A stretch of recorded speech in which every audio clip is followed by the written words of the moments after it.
First world, come in and take a seat. Pay us no attention, it's all conspiracy. We have satire and parody, some funny, some perverse. If none of it's offensive to you, you'd be the first. The Immortal Mask, a 1970s superhero crime noir adventure that follows a retired soldier who is given a covenant interview with a death row inmate. What he learns from the interview thrusts him into Atlanta's shadowy underworld. He'll have to utilize his military training to survive from being hunted for the information that could topple the most powerful ruling class in the city. This is not a pre-order or a crowdfunding campaign. Get your books now at Nunneley.com.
Till I die.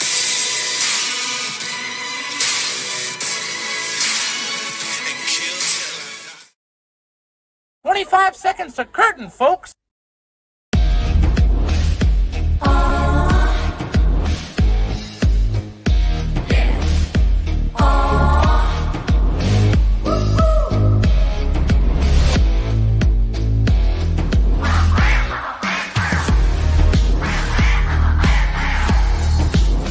Your favorite podcast, it's Critical Blast.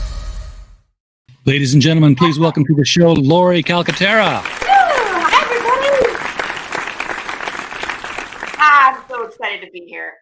Laurie, I see you on YouTube all the time, and it just occurred to us like a couple of days ago, you've never stopped over. You haven't borrowed a cup of sugar. You haven't popped in to see how we're doing. So we had to correct that and get you on the channel here. We absolutely did. I feel like I stopped in the chats. I'm like, why have I never been here before? And then you were like, why haven't you been on my show? And I'm like, why haven't I been on your show? Hello. It's just, I'm on Tuesdays.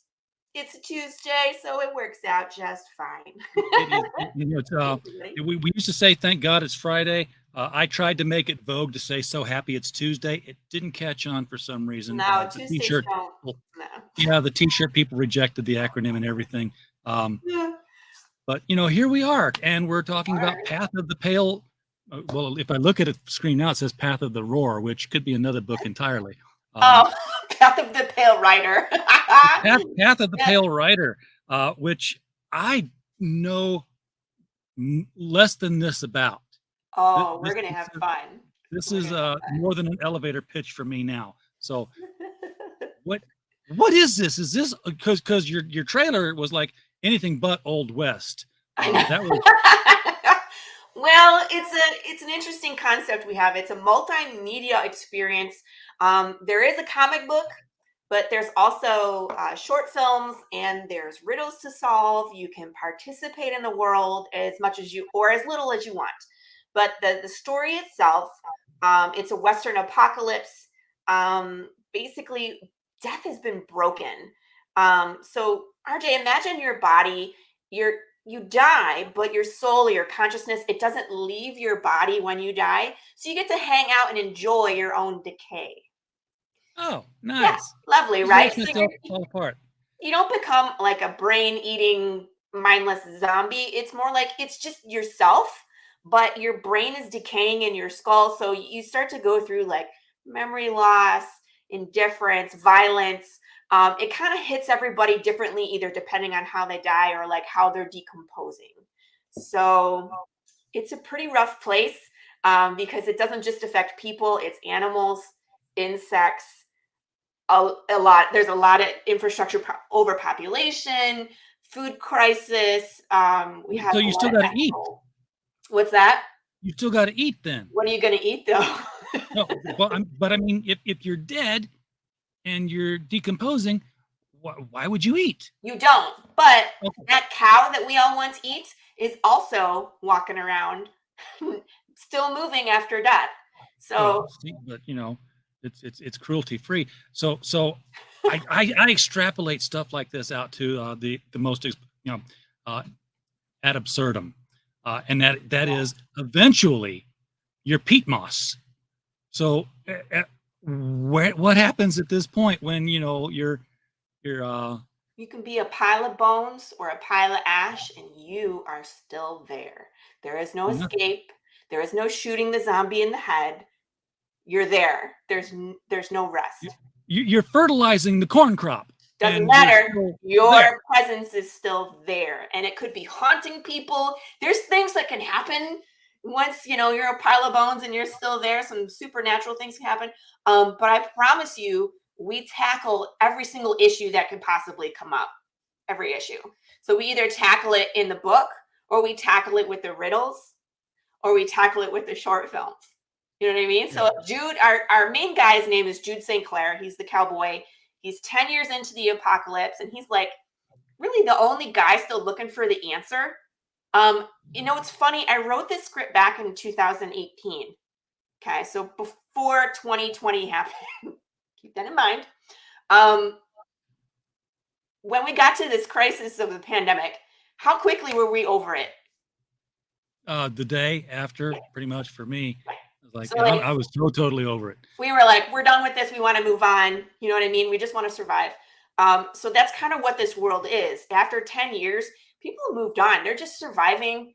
There's different communities depending on where they are in the United States. And the farther west you go, things have devolved back to the Wild West. So it's lawless. Okay. It's a rough place. You got to kind of like wear the same clothes every day. So you want to wear like leather, which will survive. If you look at what Jude carries. Now, wait a minute. No. What? The leather survives all right because it's still alive. No, well, it was probably around prior to that. So something happened that day. But like before that, death was fine. And then once that day hit, you're right.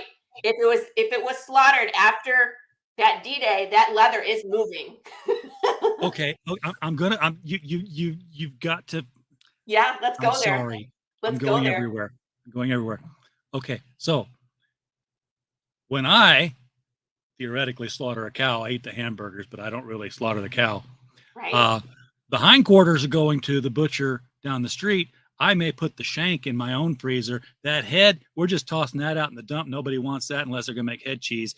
The entrails are going to be scattered to the ground for the crows. Where's the cow? Everywhere. In all the pieces. Oh, he's an extrapolated being now. Yeah. So we have characters in this story that are just ahead. Yeah, but they're where their head is, and they're also wherever their hand is. Their hand is moving. Yep, their head is moving, and they're independent of each other. Yes. Just It keep gets my really eyeballs crazy. together. That's It all gets I nuts. ask. I don't know if I can handle one eyeball in one place and one in another, and it still That would be really awesome to have like a spy, a zombie, like an undead spy, so they can take their eye out and put it somewhere and then tell you what they're seeing. And Van Gogh could be like the ultimate listener. Yeah. Slip that ear in a box. No, that was just the skin part. Doesn't count. Doesn't hear anything. It's just skin. Well, you have to dig deep. You gotta pull the core out with it. Okay, well, if you do that, sure. get that eardrum with it, but it doesn't have to be any longer connected to the brain because it's all dead. It's all still connected. It's a whole new science, and you know that if this happened, far-fetched. Sure, Texas is a Wild West apocalypse again, but somewhere there's a think tank that's saying, how can we monetize this? How can we weaponize this? This is, this is the best thing that happened to us. Look at the spies we've got. Look at the unkillable soldiers we have. You know what's funny? That's in the world too, where it's like conspiracy theories. Who's benefiting from this? How did this happen? You know what I mean? Nobody really knows. That's what Jude's whole purpose is through this. Like the first 13 issues is Jude figuring out what happens.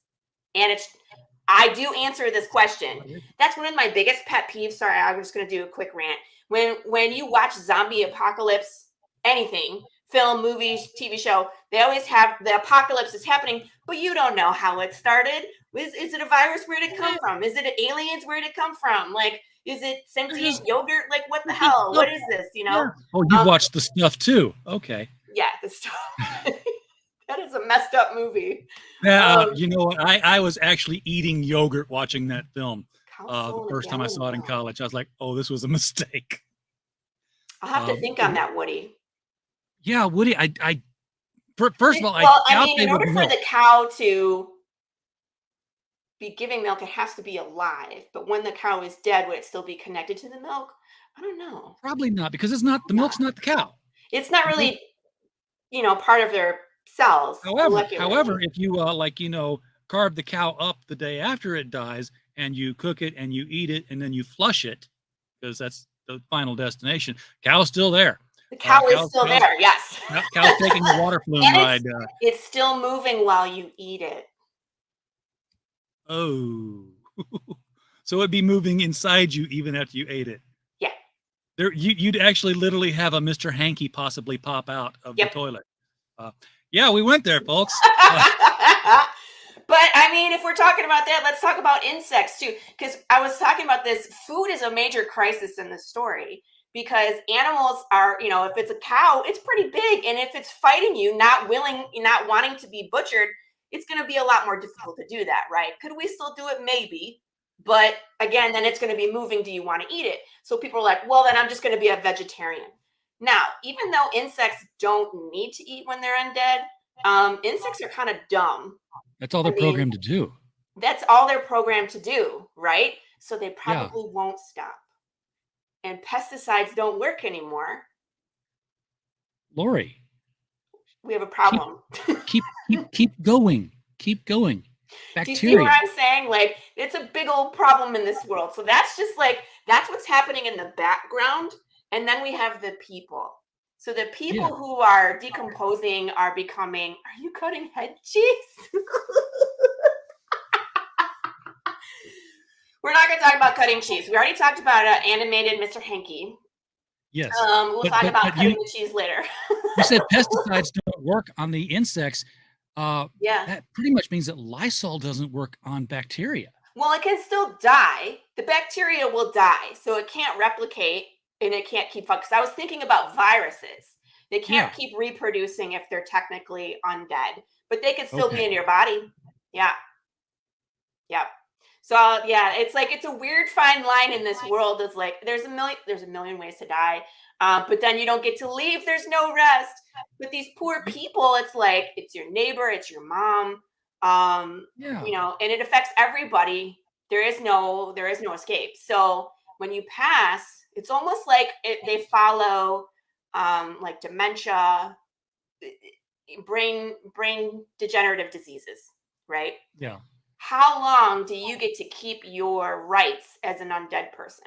Because in the beginning, I'm sure there are people looking for ways to preserve things. That's also part of the story. I'm glad you're on the right track, right? Because like, we do I as live in a humans refrigerator? will solve the problems, right? So that's one of the priorities of the undead is to preserve their bodies so they can last longer, to try and preserve this brain so you can be cognitive for a lot longer. Because in the beginning, when people were undead and they were just going crazy, right in the beginning, they were running people over with cars, they were shooting and not, but it's like you become forgetful. So then they started taking away rights, right? Because now it's like, okay, you're a danger to society. You can't own property. You can't own firearms. You can't have a driver's license or vote. So now we have this group of people who is still a minority in the beginning, right?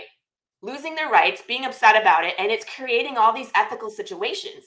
What if the person that died as the head of household and the title of their house is just in their name? They can no longer own that home. Where does everybody go? I have to go consult with the oracle here. It's a crazy place, this world. There's a lot of really ugly things that happen. I don't shy away from how ugly and how beautiful the world can be, how good people can be, how terrible we can be to each other.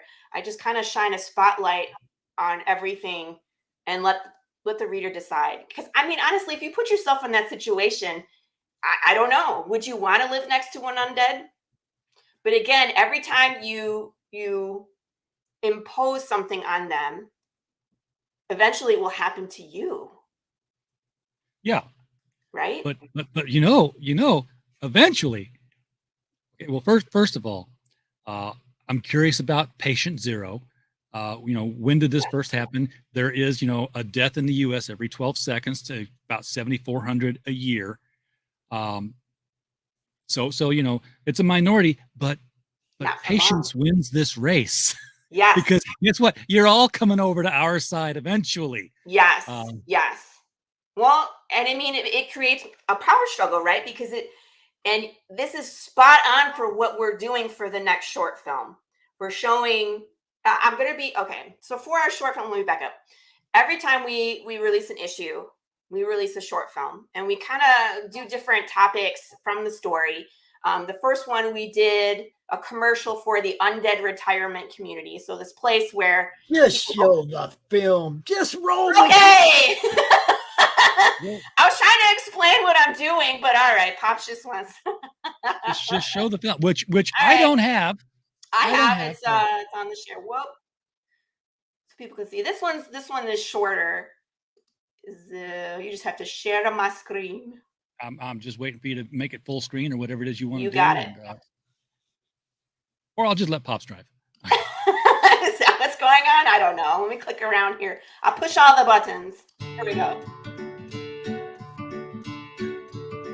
When it comes to an inspired and privileged retirement, Pine Fox is where you want to be.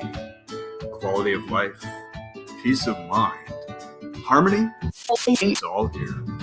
The setting is beautiful and peaceful. The atmosphere is lively and enriching.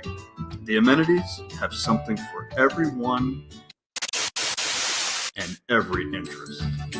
At Pine Fox, your health and well-being is a top priority. Our community is growing and just waiting for you to join us. If making the most of your AD years matters to you,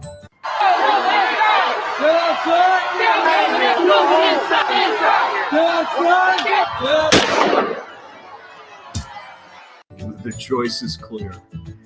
Pine Fox. Katie, time to come in. Okay, Mom. For more information, call 216-555-3323 or visit pinefox.com today.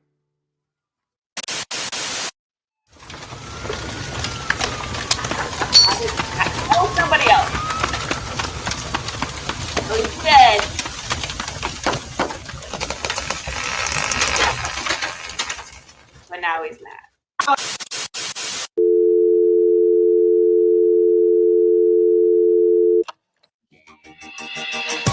for those credits. I just want to show this part. I love this part. Gotta show credit. So that's the first one. I love that one because if you really look at what's going on, where'd it go? I just took it down. I thought you were done with it. I'll put it I back. want to show you, like, so right in the beginning, this guy. Do you see the skeleton? Yeah. In the negative space. So it's like we built in all these like really cool things if you look. You know, the glitching out, you don't see anybody's faces until you got the undead people at the end. You know what I mean? You got like a salesperson, but then you get these riots that are happening and violence. And then like, of course, this little girl, this is my daughter. Big old scarred black eyes, and she's missing some teeth.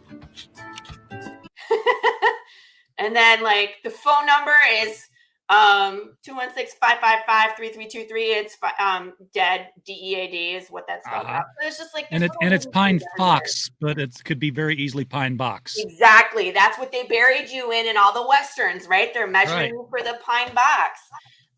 But again, this is a conspiracy theory built into the world too, because how do you know that's where you're going? You're paying them money to reserve a spot, but then when you die and they cart you off somewhere, where is it? Do you know? No one ever sees you again. The fact that this would happen in a world, and I'm gonna put this back on the big screen again for a little bit. This would be more than just a what are we going to do with our dead situation. This changes science. This changes religion. Yeah. This changes okay, you want to still be an atheist? Why is this guy moving? Right. Also, weapons, right? Because we're so used to a gun-heavy society. Guns don't work anymore. Well, they work on the living. They just, transfer you from one population to the other. Right, but how do you control the undead population? You can't with guns. So then it becomes more of a focus on like tasers and electrical weapons, because you can still shock the shit out of a nervous system. Yeah, but there's still the metaphysical debate that would be going on here is like, what is happening in the spiritual place? Is it full? Did the rapture happen and heaven is full?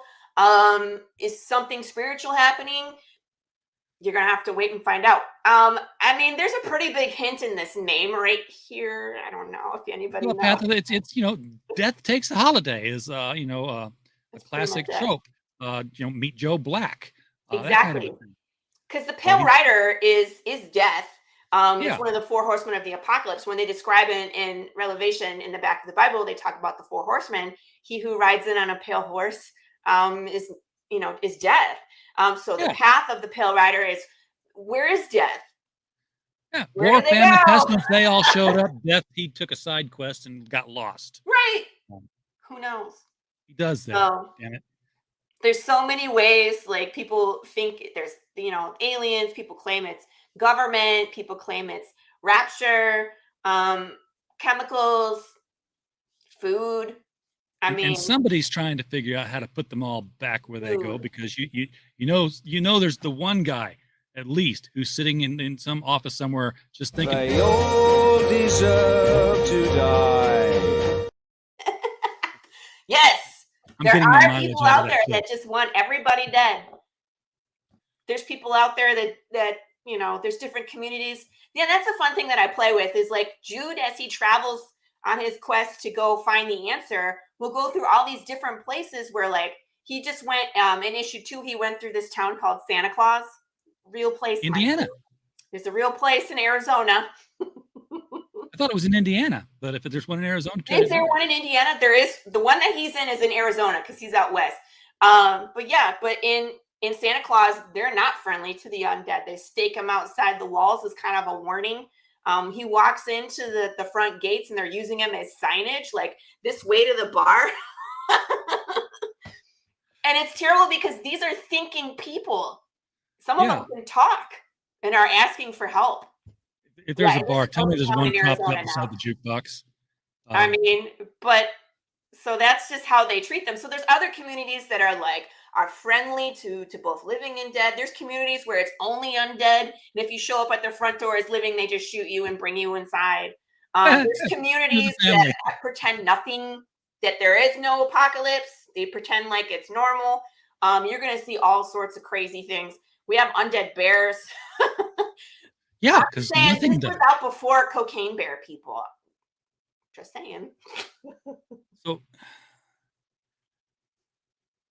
I'm going back there again. And I don't want Do to. it. Let's go. But I don't want to. Why? You got all these animals that are predators.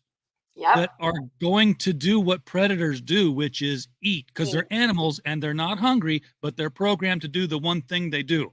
Yes. The whole world is going to go to one particular state of being.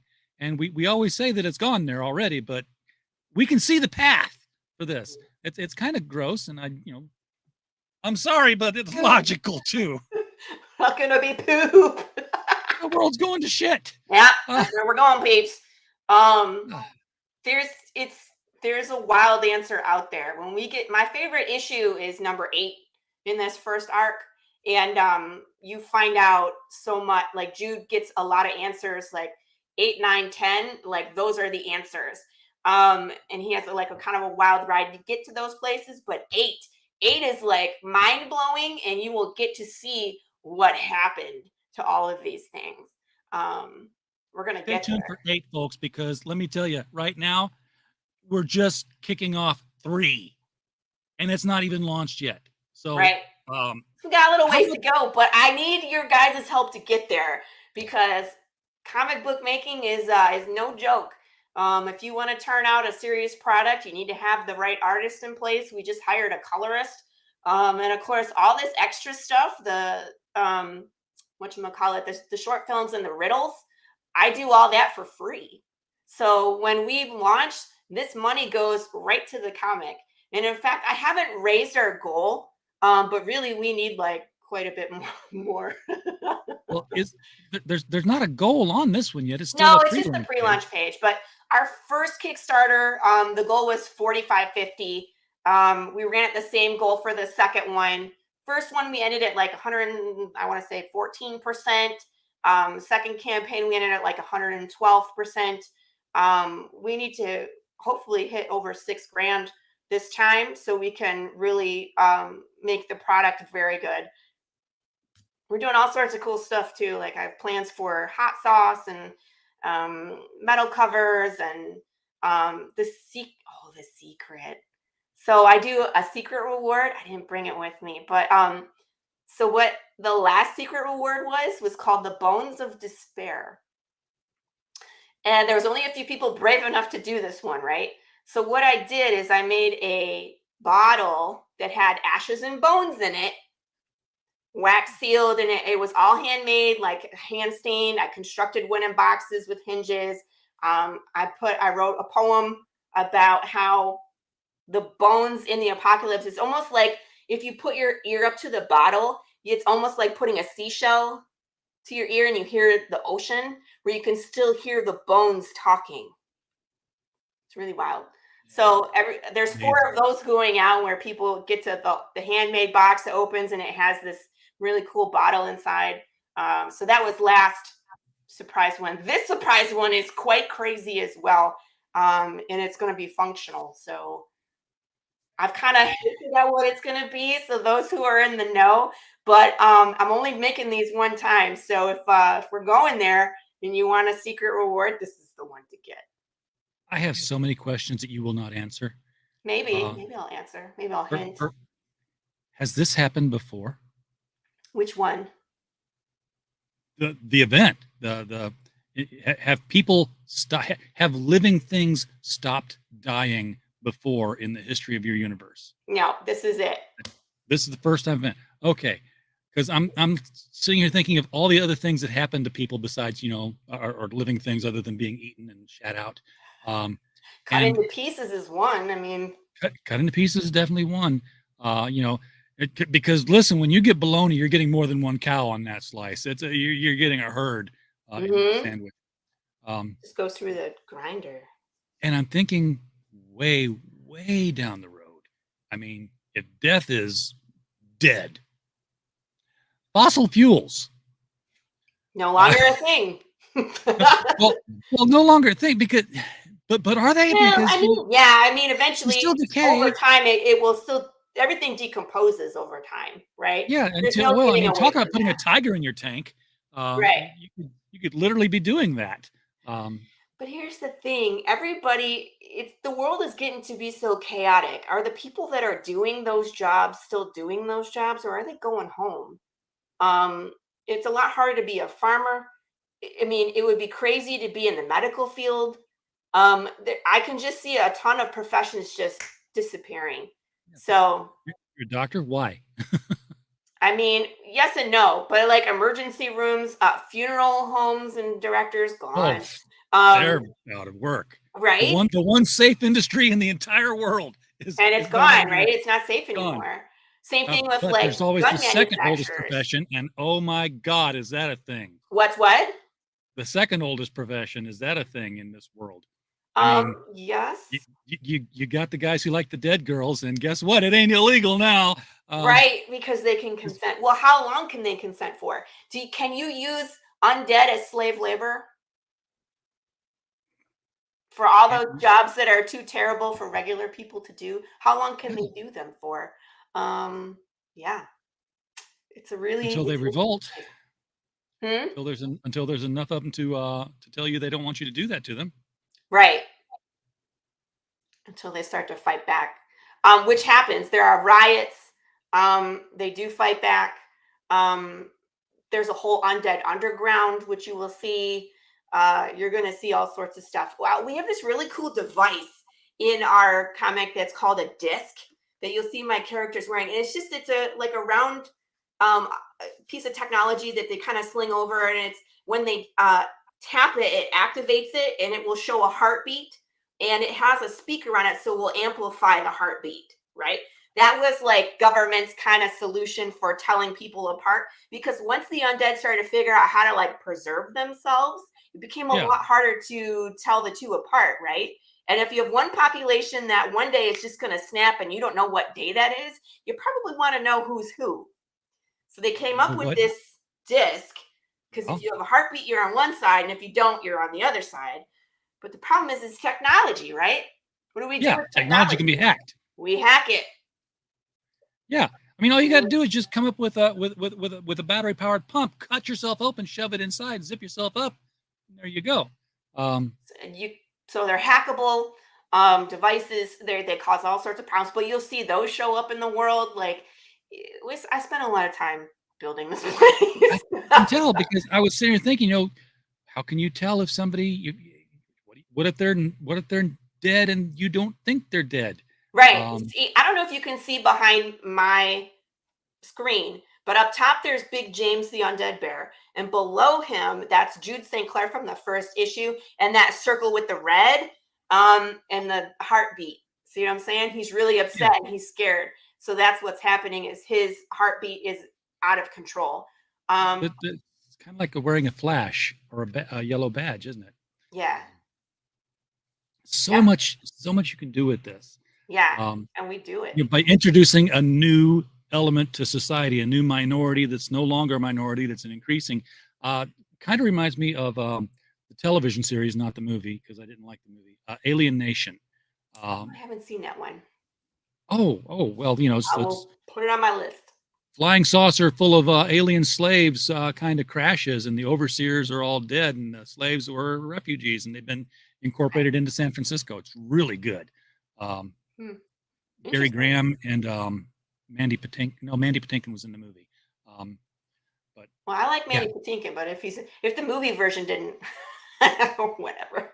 Well, the movie was forgettable, but the television series really, really got into how we treat new people. I mean, it's like there's an alien janitor, and he's smart, but he's the janitor, and he says something about something they're doing wrong, and they correct him.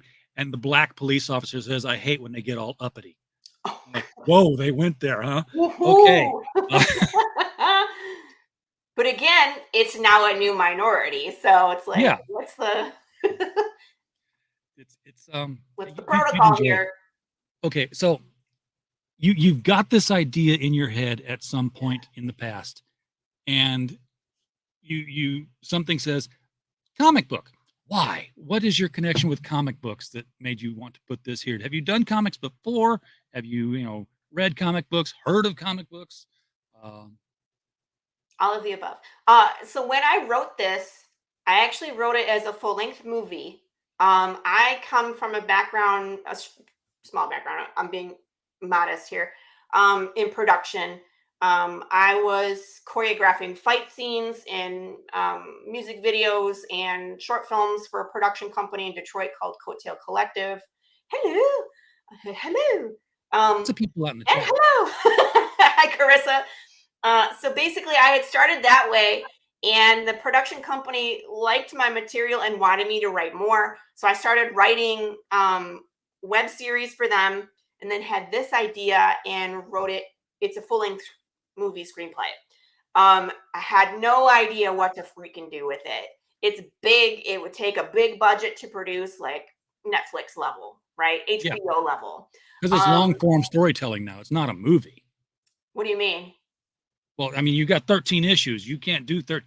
Well, they did Watchmen in a movie, and that was 12. It's a 2-hour movie that I broke up into 13 issues. Okay, but 13 then is done. No, well, the first arc is done. Yeah, see, you said first arc. That's what I meant. It's like, yeah, so there's another arc that I'm still writing. So I love the first story because it's mostly about Jude and him looking for the answer. And he finds the answer around issue number 10. And then the story changes drastically from that point on. And it culminates into some really exciting things. And then it launches us right into the next season, right? If it was like a Netflix TV show series, it'd be like season 2. So I'm about 9 episodes into season 2. So there'll probably be about 12 in that season. And then there is a 3rd season planned to kind of wrap it up. But then it's done. So 3 seasons and done. So you got seasons already in your vocabulary. Yeah. Is this being pitched? Not yet. But that was the thing. It's like I did a lot of research about how to pitch to Netflix and HBO, and it's really difficult. As a brand new writer, I don't have much clout. I am afraid that I would pitch and lose control of my story. That they would be like, this is great, kid. Here's your $5,000, move along. We're going to bring in all these hotshot writers. They're going to rewrite your entire story, change all your characters to make them, make your female characters floozy and dress a little more slutty, whatever. She might do a lap dance in there. And then we're going to put it on and make millions of dollars. It won't resemble your story at all. But what do you care? You got paid. Yeah. Well, that's like Hollywood. I said, that's Alan Moore on League of Extraordinary Gentlemen. They asked him, what'd you think of the movie? He's like, what am I supposed to think? Somebody said, we're going to make a movie with coincidentally the same title as one of your books, and here's a bucket of money. Right. Look at World War Z. Yeah. That movie was it was like, okay, our main character is a journalist. That's as much as the story we're going to use. There's zombies in it. And then they wrote whatever the fuck they wanted to. It does not resemble that book. That book is amazing. That movie is a pile of Mr. Handy. It's rough. So your characters aren't zombies, though. What? Your characters aren't zombies. Not really, no. They're undead. And I think that's one of the hurdles that we have as a genre is because we're different. It's not a zombie genre per se. I mean, like we have the blood, guts, and gore. Like if you were to look at Big James, he's pretty aggressive when it comes to, zombies. But when you're dealing with the human element, it's very much still human. They're just not alive anymore. It's kind of tragic, their story, but it's different. You know what I mean? So when it's funny because I have other scripts, RJ. And when I was looking for an artist, I was like, this is the story I want to do. And I had 2 artists that were like, oh, it's zombies. I don't want to read that one. What else you got? And I was like, really? You don't even want to read it? You won't even let me pitch it to you? They're like, nope, zombies are overdone. I'm not even going to be involved in it. Okay. I was like, I got a supernatural one or I got a spy espionage one. Which one do you want? You know, like. But here's the thing. What you have is not a zombie story. You have a setting where you can tell these spy stories and you can tell these supernatural stories because you've got this weird change to the order of natural physics. Yes. And you can do everything with it now. Yes, and we do. We go everywhere. You can have comedy. Imagine the Three Stooges if they could use actual bricks and anvils. I mean, Yep. We see animals. We see, once we get to the end of this story, like I said, it gets pretty supernatural. In the second arc, I love my first arc. Every time we get to a new issue, I get all excited for the readers to like learn more and experience more. And I always love, okay. So when I wrote it as a full-length movie and I had to split it up into issues, I was like, okay, major death, we'll put it at the end of 2. Oh, another major death, that's the end of 3. So people are going to be sick of me because don't get attached to anybody because I kill everyone. And it's usually at the end of the book. But they all come back. They do, but it's terrible for them. So it's just, it's funny. So I would say like, it has a killer ending. So you die painfully. Do you stay in pain? It's muted, but yes, I have a character that was burned to death, and he says he still feels it every damn day, even with no nerves. I mean, like if my arm got burned to stop death. once you become like a pile of bones or a pile of mush, right? You probably don't feel that anymore. But while you still have flesh, if you experienced a wound to become the undead, you would probably still feel it for a while. It's a rough place, man. I love talking about it with people who have never heard the story because we got a clip that expression pops where RJ was just like, huh. I love that. I love it. I mean, when you extrapolate out this concept into everything that death touches in our world, like I said, fossil fuels are the result of things having died, and now they don't. I mean, they do. Everything still decays. So it's like death. Angel of Death is no longer here, but the Angel of Decay has taken his spot. Okay. You can still decay. What happens to eggs? Your mind. You just can't die. I'm thinking now of chicken eggs, and that makes me think of stillbirths, and that makes me sad. That's way sick, man. Can you imagine? Yeah. I don't know. To birthing an undead baby. Yes, because I mean, I'm not even talking about something controversial. I'm talking about natural. Oh, I didn't make it to term. And you wouldn't know. Well, they would know if they did an ultrasound and the baby didn't have a heartbeat. Which came first, the zombie or the egg?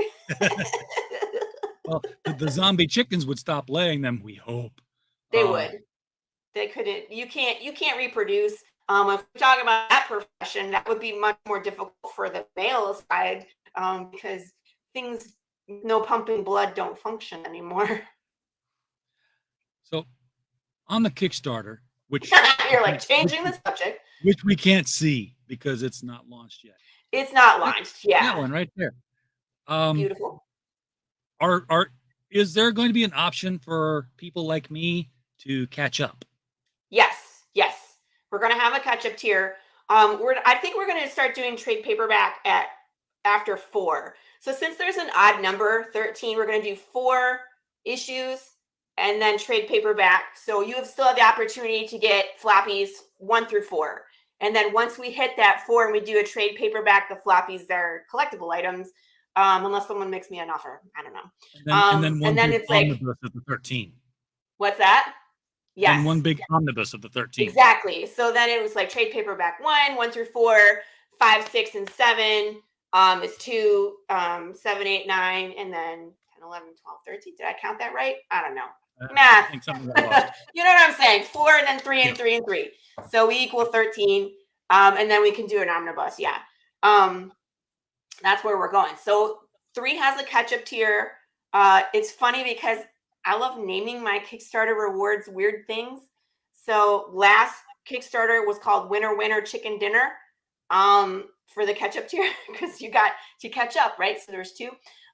This one, the catch-up tier is actually called ketchup. I mean ketchup. Like the condiment ketchup. I do this to people, Laurie, and be glad your Kickstarter's not running because I'm always like, you know what you need to do. I'm going to trademark it and put it on a T-shirt. You know what you need to do, TM. But I've done this to people, and some of them have done it. Some of them haven't. I have actually found a place that will custom print ketchup packets. Well, we're not doing the ketchup packets this time, but we are doing hot sauce. Did I show you? No, but you disappeared. That was amazing. I know. I have this lovely background on right now. Let me take it off so it actually like shows. I don't know that if your StreamYard is like mine, it will die if you try to take your background off. Oh, did it? Midstream. Well, no, but mine does. So I have Path of the Pale Sauce. Path of the Pale Sauce. And it has big doesn't old feel like it'd be very hot. and a freaky looking poor Jude St. Clair about to get his ass handed to him.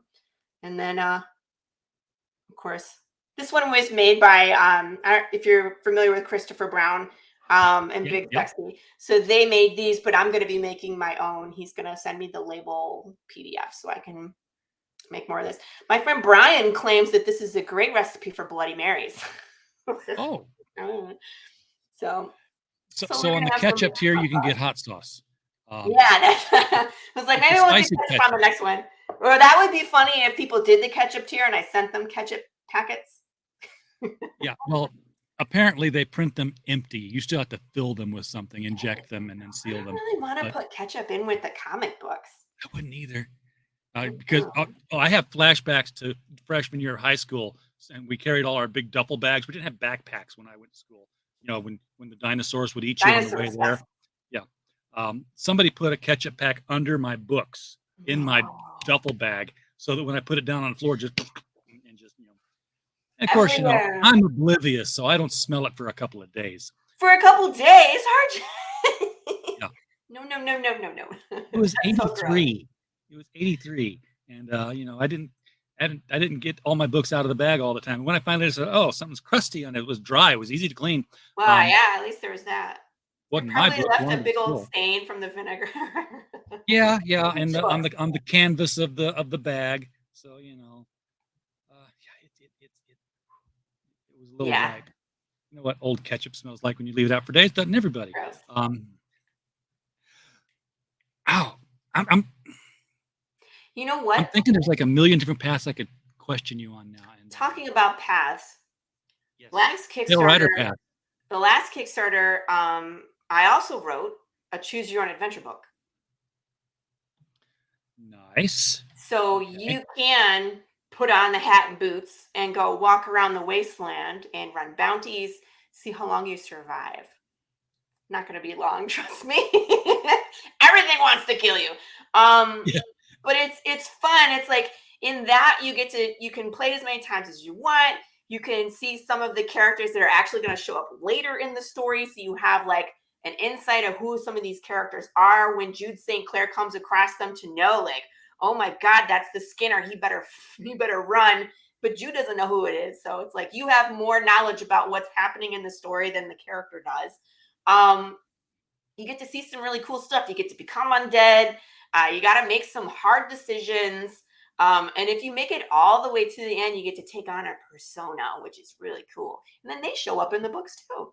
So you could make a joke video game of this, where it's like, just these animals are advancing on you and you shoot them, but they just get back up and keep coming. So there's like no winning. You're just gonna die.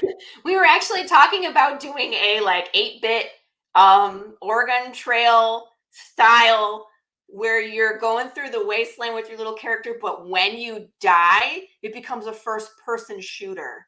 It's because your brain is starting to decay. So like the words don't make any sense on the signs anymore. Like you think they're bad guys, and like it flips and it's like somebody that you don't want to shoot, like maybe a bus full of nuns. I don't know. So there's a lot we can do with this, and it's all gonna come eventually. I'm sure once it gets big enough, we will make video games and we will do all the things. The podcast plan, I have web pages planned, I have anonymous phone lines that you can call as part of the rabbit hole to fall into. There's a riddle that I just launched from issue 2 that what's up with the what's up with the RIDDLEs? Yeah. Jude St. Clair, the main character, is what's called a coda, is a child of a deaf adult, right? So you'll see in the next story what his background is, but you get to see him in issue number 2, where he uses this skill kind of as a shit talker.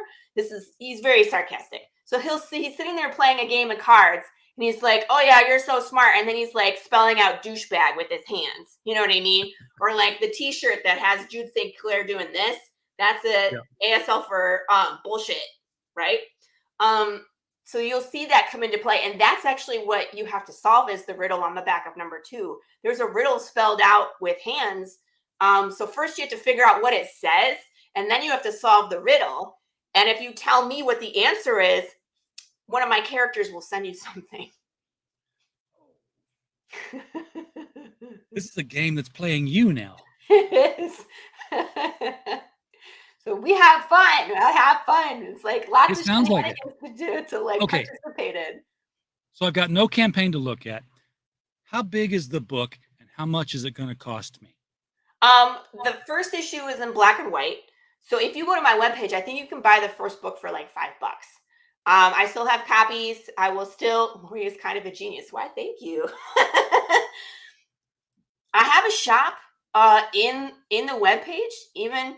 Yeah, so here's like, it kind of like gives you the pitch and shows what's going on. But so I have a page for just art. I have a page for the riddles and the short films. So I have everything here that, choose your own adventure. There's a digital download. So if you don't want to actually get the physical copy, yes, Pops?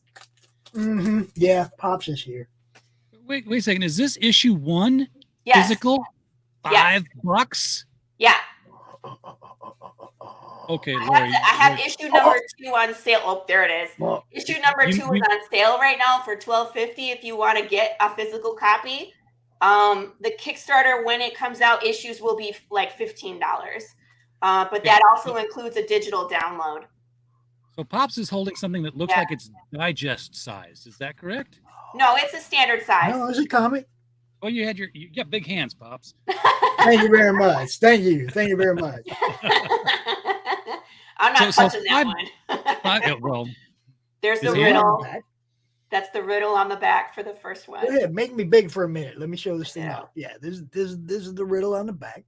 Search and you will find the crossword. Yeah, I got crosswords in there and clues. All the social media links so that you can find her.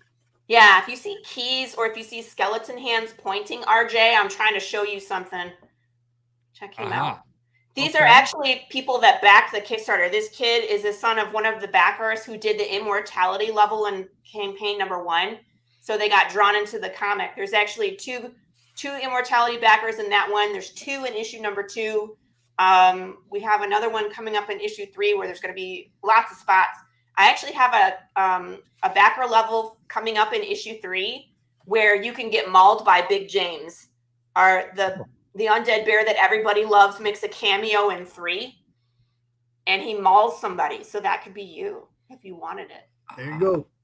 See, you can see right into him. You can see right inside of him. Yeah. He's all messed up. Yeah. Dead bear. He's a dead bear. Bears scare me. They're apex predators. They can run fast. They can swim. They can climb trees. They got claws and teeth. Bears. What do you do if you can't shoot it? If you can't get away from it, what are you going to do? Boy, you saw that one panel, the bear running at you. Yeah, it's a bad day. He's coming to get you. He's coming. Ah, run, girl, run. I know. I love that face that Marco drew where Jude is realizing they're not gonna make it. He's just panicked and terrified. And getting mauled by a bear in a world where you can't die is possibly a fate worse than death. And I'm not exaggerating. You get caught up in the story, and then you listen to Laurie talk about where it's going, and you have your own assumptions, your own idea of what caused it, because she ain't telling you. You see what I'm saying? So you got all the different conspiracy theories and everything that goes along with something like that, right? Yeah. You get caught up in it right away, RJ. And as far as she has this played out, I'll probably be dead before it's over. I hope not. I want to keep pushing and getting, issues out as quickly as I can. It's just hard, It's like when you have to fund everything yourself. Dude, you're paying artists, and artists are on other projects because they're working too. They got to feed themselves and their family, And I just want you guys to know, Laurie's working hard at this. I'm working my ass off, but Laurie's working really freaking hard at this because she's undercharging for the books. Well, I mean, she's always looking for a new angle, somebody to network with, whatever, a new something to catch you with on this. Some people like puzzles, some people like this, some people like that. It's like she's trying to throw as much at you to get your attention as she possibly can. She's got a lot of people don't know it. Oh yeah, my Funko Pops. I'm gonna disappear. She got Funkos and all kinds of stuff, RJ. It's crazy. Just downstairs because he's about to be shipped. But check this guy out. I got a Jude Sinclair. Big screen coming. I'm getting a special made. My Big James is gonna be flocked. Do you know what that means? He's gonna have hair. Oh, it's gonna be really cool. The Big James, if you go on my social media, you can see pictures of him because I posted him everywhere. But he's giant compared to this one. He's so big that his head is a separate piece. And when I talked to the sculptor about making these, he can only make 5. So the next Kickstarter for 3, I'm opening up 5 Big Jameses, and that's it. That's all we can do. So if you want a Big James Funko, you gotta get in quick because they're gonna go. Everybody wants Big James. Are these like official Funko, or are these custom Funkoed? Custom. Yeah. But I mean, look how amazing they are. This guy. Yeah, because the box looks perfect. Look, he puts my cover on the back, and every time he does a new one, he puts the A cover for that issue that corresponds to the character. So, of course, this is number 1 over here. This is the cover to 1. On all the boxes for 2, they have the picture for 2. It's amazing. He's doing a fabulous job. And it's not just I was gonna say it's not just the cool stuff. She's networking with so many different people. Her book shows up on so many other people's pages and stuff, and vice versa. Obviously, everybody's getting into these digital book shares and whatnot on their campaigns, like a stretch goal or whatever. And it's like Laurie she's like working every angle. Well, she's working really hard at this. A lot of people don't remember this, especially the people who got into it through the movies. But I'm old, and I know that the reason Harry Potter became popular with readers, those first 3 books, I'm talking the books, had puzzles and riddles and things for the reader to solve. Made you think. Now that went away as the series progressed, but it was the horse fixer, whatever the hell that was a couple books full of puzzles. You're trying to figure out where all the pieces of the soul were. Yeah, it kept true to the end. It was all right. But I mean, the whole concept that she has other books that she created that are part of the lore, and you could read those other books. That's the kind of stuff that I want to do with my world, where it's we're talking about Jude Sinclair has a journal that he writes conspiracy theories in. We're going to produce the journal eventually, so you can read what Jude has been thinking and searching for all along as he went through these 10 years. It is like Stephen King putting the Dark Tower and everything he wrote in some place. Dark Tower is a huge influence in this. Huge. Now you like Roland Deschanel? He's It's like she touches on everything. Laurie studied I'm sure she studied this pretty much before she jumped in. She kind of had an idea what she was going to do.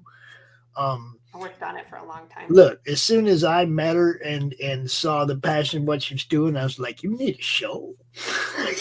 You need a show of your own. Yeah. And you know what? We talked about how this would impact society on the political and the religious levels. The morality of the society. Can you imagine if if all of a sudden you're not worried about where you go when you die because you ain't going anywhere. Isn't important to be alive anymore. Yeah. So what's the impetus to be moral? That's where they figure that's where your rapture theory comes in, where all the good people are gone and we're what's left. Right. Yeah. I mean, that was the thing behind H.G. Wells' Invisible Man was right. if you could get away with whatever you wanted to do, would you be a good person or would you be evil? And of course, his guy eventually moved towards evil because there were no more.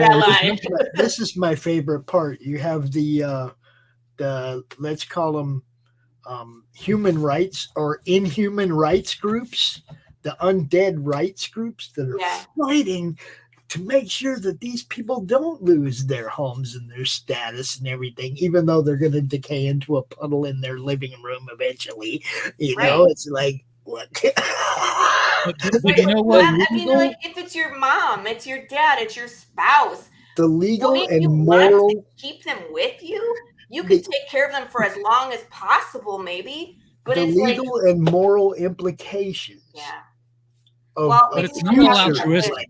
We didn't talk about this, RJ. Eventually, what happens in society is that the government rules the undead have to live apart.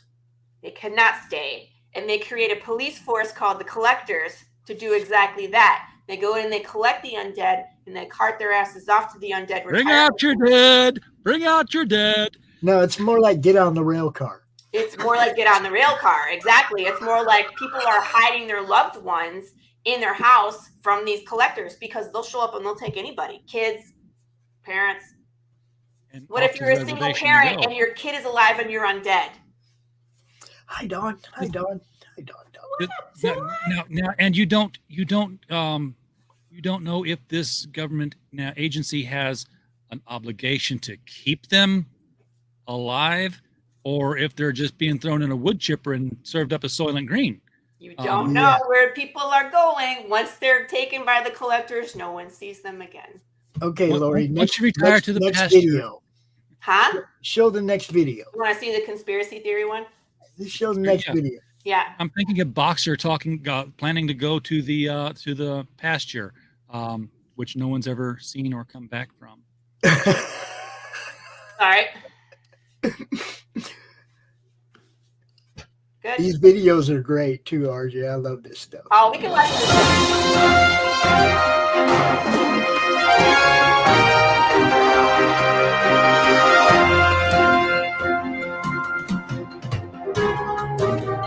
My poor husband. He's in all of them.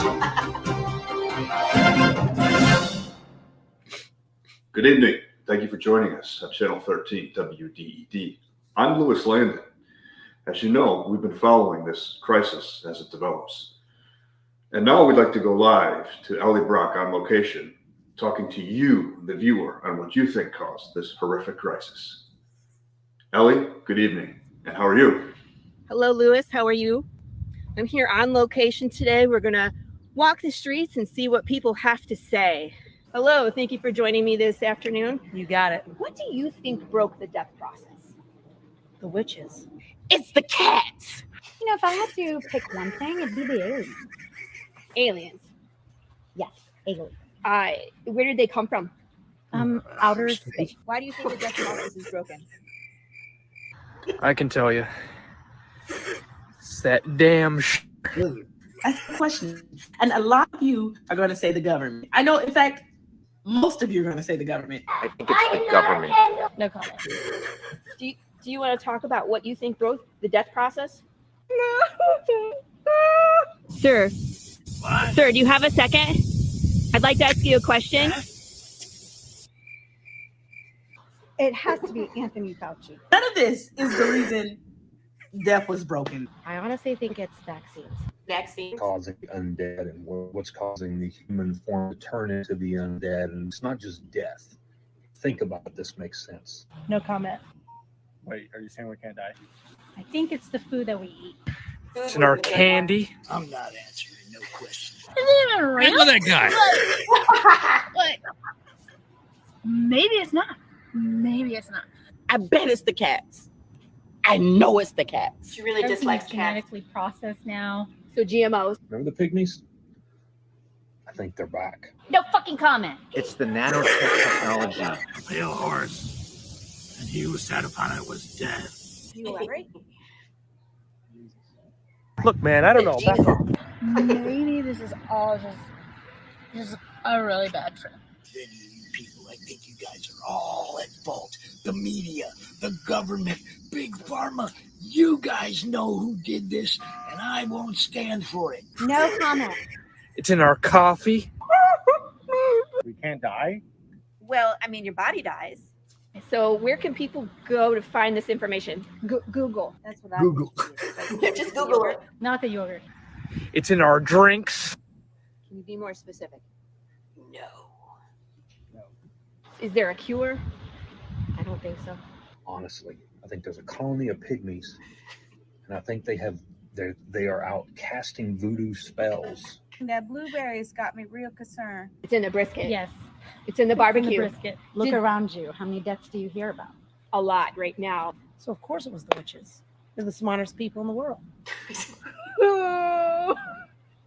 Skinny G. He must have given me some bad stuff. You just said I don't die. Your body dies, but yeah, you stay in it while you decay. It's sugar. Don't believe everything you hear. It's absolutely organic. Just the meat, Barbecue and the brisket. water, And the water.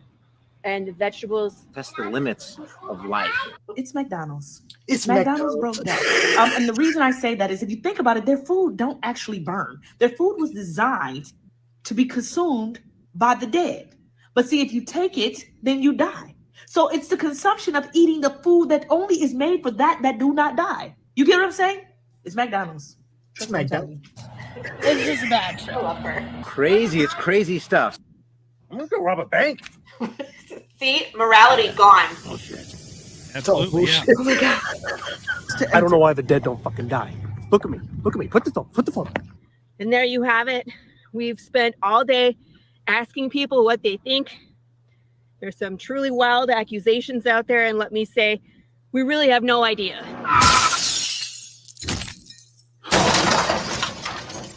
Go to commercial.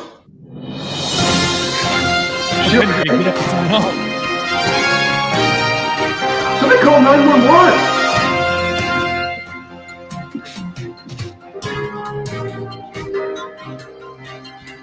It's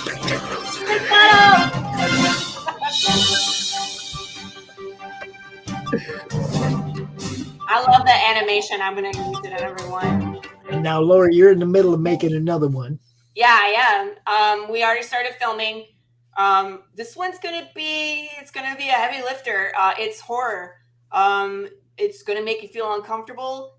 It's gonna be creepy. It's gonna be funny at times, but it's Send me the list. I know Pops keeps asking for I was the waiting list. for you to get up and sign list. off. Huh? I was waiting for you to get up from the road all bloodied and bruised and sign off. I know. I should have. I didn't have. See, here's the thing. I have to stock up on fake blood at Halloween, otherwise I run out. I don't want to appear like the crazy person who's like, "Where's all your fake blood?" You know. She'll be out there next week cutting herself just so that there's some blood, right? It's like No, I'm not Shia LaBeouf. I'm not gonna cut my face repeatedly. doing the wrestler forehead thing, you know. Yeah. You can get it on Amazon. I'm sure you can order fake blood Yeah, off I Amazon. could. and bulk. It's like 3 times as expensive unless it's Halloween, though. It's like, God damn it. I'm just gonna buy a pint of fake blood. Use it all. The SpiritHalloween.com delivered during the year. I mean, they've got nothing but that. They're like, we have so much fake blood. Please buy some. Hey, this is our off season. We're cheap now. It might be. I actually might do that. But the problem is, it stains. So you just have to be real careful where you are applying and using the fake blood. There's a short film that I did called Catfishing where I had fake blood under my nose, like I had been hit in the nose and it was bloody, and it was pink for days. Like this mustache. Oh, Don't ask. got to put a little cold cream on first, and then the fake blood. Maybe, I don't know. Maybe some Little wax treatment there. Put some Vaseline first, because it's basically like corn syrup and red food dye. Oh, I have corn syrup. I could make some fake blood. You sure can. Make it. So you could just bleed your husband, you know. No. My poor husband. Why would you do that? Do you remember when I was showing everybody the welcome video for the last Kickstarter where he like launches me off of the stool? Yeah. And then he like, I was like getting mauled by a bear and he like pulls me out of the scene. That was the best moment of his life when he got to pretend to be drunk and like shoved me off a stool into some padding. I thought that homeless off the stool. What? He said, "You're really gonna let me knock you off the stool?" He wanted to reshoot that a few times. He didn't think we got it. He was like, "Let's try it again." Over and over, yes. You want to get no, it right. Didn't get it. We're gonna do it again. I had drink, and I was like throwing the drink. So it was like I had set up plastic sheeting over the wall, so I wasn't making a giant mess. Like, right? Yeah, when your wife knows how to fall professionally, take advantage of the opportunity. Exactly. And how many times, I mean, like, he's usually a good sport. A lot of times when I do, like, women's self-defense classes and I need someone to toss around, he volunteers. So he's had his fair share of me knocking him on his butt. Let me get this straight, honey. You want me to go to work with you and let a bunch of women take me down to the ground and lay on top of me? They practice on each other. Just me. I have to. Just me. Oh, just you. Okay. Well, that's still good, too, you know? I have to demonstrate on somebody so they can learn. It's fun. When are we launching? When's this? March 20th, we're launching. So we're heavily That's promoting at this point. I know. But it's like, you were like, I have a spot tomorrow. I was like, okay. So like, I'm there. Well, I was like, I kept hearing, this Path of the Pale Rider over and over again. It's like, well, I better get in here before this is done. I'm like, they haven't even launched. I mean, but this for the is first 2 important issues. too, because this is the best time for people to sign up to hit that notify me upon launch button. Because I'll tell you what, some of those exclusives, they're gonna go. And if you want those, like the Funko Pops, for sure the Funko Pops. And if you want like the hot sauce is limited, some of the more exclusive things like getting drawn into the comic, there's only so many spaces for those things. So if you are a collector and you want the cool stuff, you got to get in there. My exclusives go fast. I always have a reward level called Singularity, where there's one, and it's always the new Funko. Whatever new character I'm releasing, there's one on the new Kickstarter.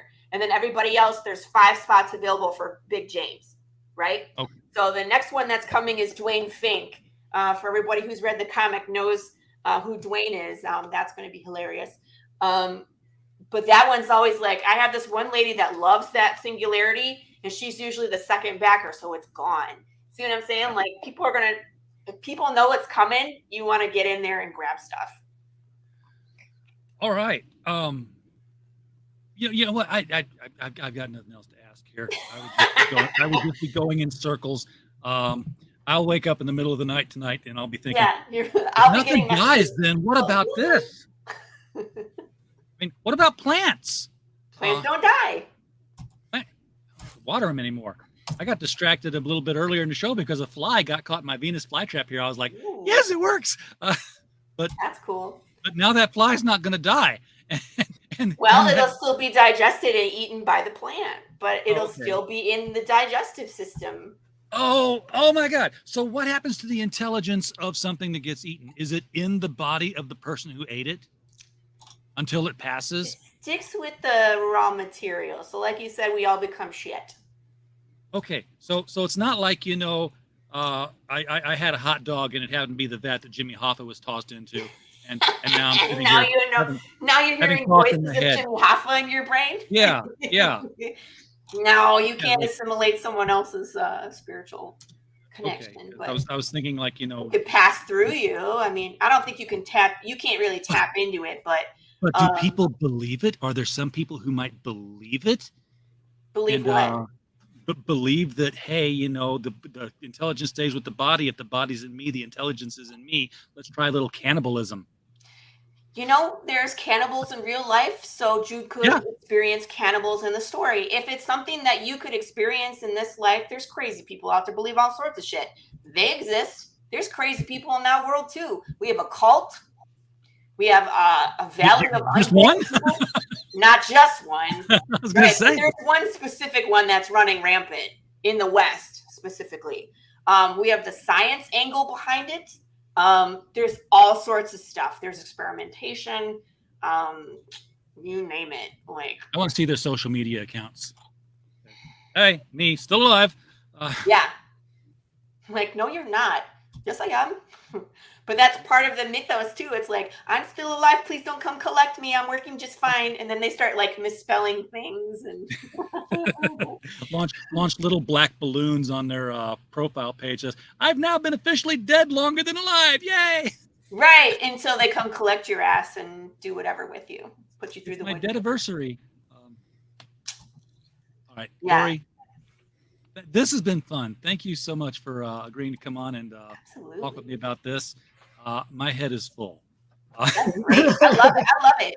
I love it. And it's like I interview people all the time, and it's like I get real heavy into promotion when we're like coming up to the Kickstarter, and then all through the Kickstarter. And you know how it is when you're promoting, you get sick of hearing your own voice.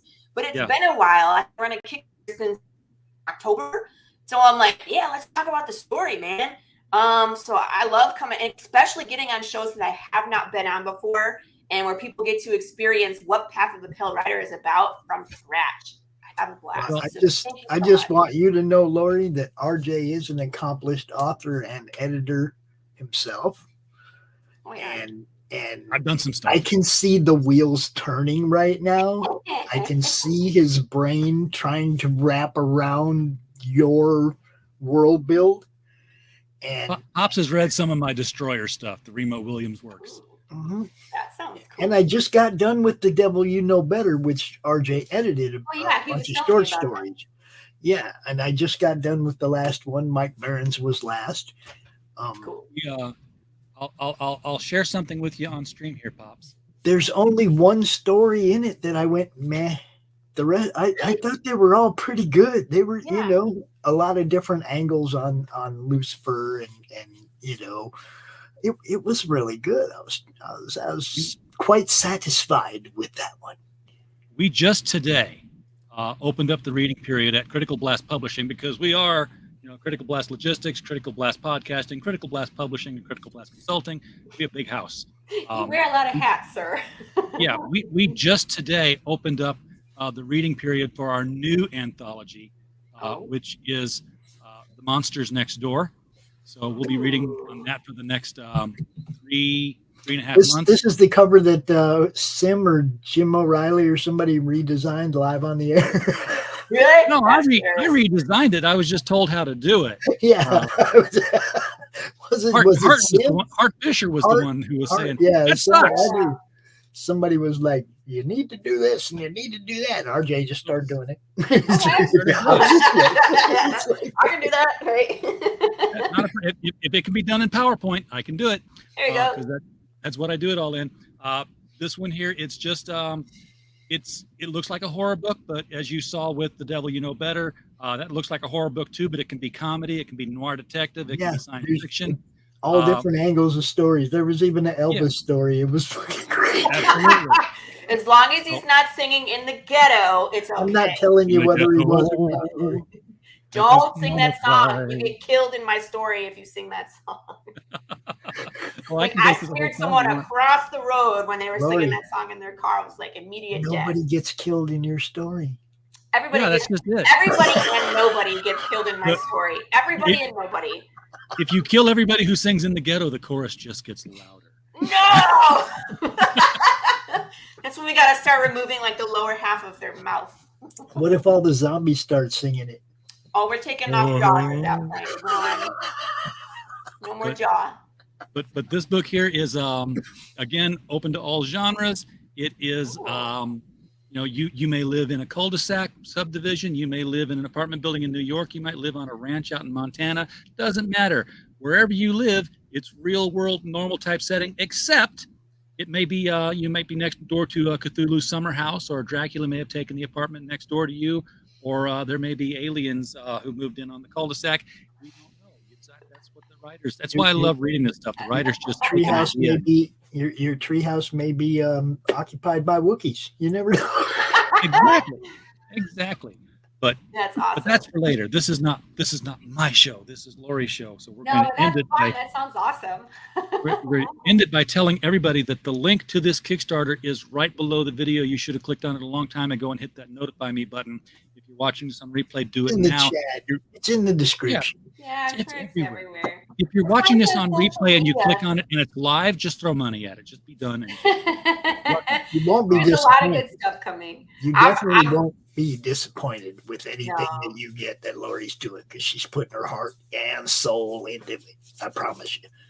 So we released one variant cover last week, which is on my social media, and it's a really cool, it's like, how would you describe it? It's like, it's not your typical comic book cover. The guy does like vector art, and it's very like poster-ish. You know what I mean? But it tackles the riots that are going to be happening in issue 3. So that's cool. And then I'm dropping another one tomorrow. So I put the artist bio up in my group. So I usually like tell everybody about who the artist is. This artist I'm releasing tomorrow, Everett Watkins, has been attached to Path of the Pale Rider since 2020. And has done 2 variant covers for 1 and 2, and now he's doing 3. And this one, it will knock your socks off. And then Marco's going to do his cover next. And then I'm having a William Russell cover, probably a pinup. And then David Sanchez cover. And his is going to be experimental. Him and I were talking like real outside the box. And I think he's tackling a character of mine that has not been introduced. So your guys are going to see this and wonder who the hell this is, and I'm not going to tell you. We'll have to read the book and find out. Reading to find out, because that character is super important to the plot. But I love doing that. Well, you'll see characters and have no clue that you just saw someone that's integral to the story until they show up like 3 issues later, and then you're like, oh, I love that guy. kind of stuff. Like I was just watching Arrow tonight. I've been rewatching it on Netflix, a little bit at a time. And they introduced Cupid, and which was like some stalker fan. And they're like, well, apparently you saved her here, and she's been here and here and here. And I'm like, I'm going back to episode. Like, yeah, there she is. She's in the crowd. She's there. So I do that. So when you start reading my stories, you'll be like, that person's important. I wonder when I'm going to see them again. And then when they show up and you see them and you see what they're capable of, and you're like, oh shit, that's that person. And then it changes the entire scene. You have to go back and look at it. And you know what I mean? Once you know who that character is, the scene will change for you. Did you ever see Fringe? Yes. Yes. Love that show. And oh yeah, me too. And when they introduced the concept of the observers who are always at these events, then you're like going back and like, there he is. There he is. And it's like, even in an episode where they don't mention them, there they are. There's one always there walking away from the thing that happened. And it's never even in focus. It's like, he's back behind these people taking off. You can see the hat. It's an Easter egg hunt. Anyway, thank you for coming on. We got some grisly stuff in there. We got some real wild fights, because again, I choreograph fight scenes. Oh, look, it's Pale Rider, my buddy. So yeah, it's a wild ride. Hit that link, follow along. We're trying to go gangbusters with this one. Share the video out, people, so people can meet Laurie. Yeah. Who haven't tuned in to see this. So share it to your friends and say, hey, check this lady out. She got something here. She's crazy and she got knives. Now there's a stretch goal. What? Path of the Pale Rider, emblazoned knives. That would be an expensive. That would be a one-time laser etch him in the blade. Yeah, well, I know plenty of weapons makers, so I could get a custom-made blade made for you. Well, if you're gonna have anything custom made, then you really want to look at whatever might be a custom weapon in the book and have that done. Machetes. Yeah. Ooh, that'd be a big ship. I wouldn't want to. I wouldn't want to Well, ship. a lot of that. people have like tasers. They have guns, but they don't have bullets. You know what I mean? Because that's a hot commodity. So a lot of times you'll see them point a gun at somebody for intimidation, and it's empty. Or they use like bladed weapons, blunt weapons if they can find them, but usually bladed weapons, because if you're gonna get into the nitty gritty with an animal, you gotta take limbs off to survive. So Same with humans. I was thinking with humans. Somebody coming at you, you're gonna have to lop off an arm or a head or something. You're gonna have to lop off a leg so they can't chase you or something. Right. You got to black knight that sucker. I'm thinking the katana sounds really good right now. But yeah. And blades don't run out of bullets. So No, they do not. You don't have to reload them at all. right. But Folks again, in when the you get chat. to like a big James, it's not gonna work. Actually, I'd probably want one of them big long ass pikes with a big blade on the end. Yeah, like a pike would, like a staff would be an ideal weapon in the apocalypse war. You know what works best for people like me who don't have these kind of martial arts skills? Dynamite. Hand grenades, dynamite. Yeah. I have an episode, RJ. I have an episode in the second season that's just called Boom. We blow everything up. I can't. That's. It's like my own. I'm not going to get in there and fight. Just like light, throw, run. There's like booby traps and explosions everywhere. I told you, RJ, she's taking this thing in a lot of different directions. She obviously thought this out to the extreme before she ever brought it to anybody, and then had more people throw stuff at her, and she's just like ran with it, dude. And it's like, Well, I mean, like I said, it was a full-length movie when it was completed as a script before we decided to break up. Oh, we didn't even answer that question. I love comics. I'm a big Image reader. I'm a Robert Kirkman fan. Been reading Walking Dead, Oblivion Song, Invincible, Battle Pope, Fables, East of West. Anything that's apocalypse driven. What saga? It's just I love independence too. So it's like I've gotten a lot more into independent, titles. But I've been reading comics since probably high school. Star Wars stuff, graphic novels. The Watchmen, changes your life when you read that one as a young adult. So that's why. So it's actually my husband that was like, I finally let him read it, and it's weird when you write something that's so out left field. And your spouse is like, I don't know if I want to read it because what if it sucks and I have to tell her it sucks and then I have to break her heart, right? So he didn't read it for like months. And finally I let him read it. And he read the whole thing in like a night. And he was like, this is a comic book. And I was like, why didn't I think of that? Because here I was trying to figure out how to pitch it to Netflix and losing my mind. And he was like, no, this is a comic book. Break it up into issues, tell it sequentially. And I was like, let Netflix find it on their own. Right. Yeah. And then when we have a following, when we have a reader base and we have an audience, then I have some clout because they're going to be pissed when they Pale Rider has come. And they put his freaking hair in highlights or something dumb. You know what I mean? Pale Rider has come to see. I know. I love Pale Rider. Now we know where he is, where he got lost. And yeah, when Netflix comes to you, it's an entirely different negotiating stance than when you go to them. Well, because if you go to them, they get what, 8,000 scripts a day? Yeah. And they're like, what do you bring to the table? More than that. What do you bring to the table? We have 8,000 scripts to pick from. Why you? You know what I mean? So it's okay. This is great. I love comics. I love doing what I'm doing.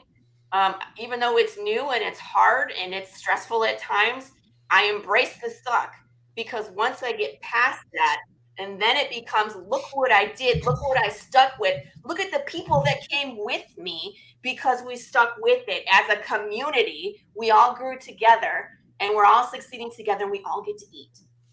Embrace. You want to get on Netflix. I love it. I love it. Yes. That's what you got to do. You got to embrace. If you want to get on Netflix, get more issues out quickly before Mark Miller does a zombie comic because, they make whatever he publishes. God damn it. He's Netflix Comics, literally. I think that's his .com, netflixcomics.com. It ain't right. No more Resident Evil.